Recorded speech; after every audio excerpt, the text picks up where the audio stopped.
Reflection time. Starting off on the right foot. Have you ever gone on a long run and forgotten your watch? So we started our journey this time last year. And yeah, I forgot my watch. So got it today. Let's go.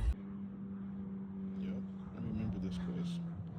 All right, so this time last year, it took an hour and 45 minutes. Mile 1, mile 2.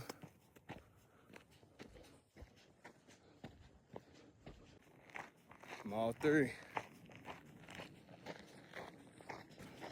Mile 4.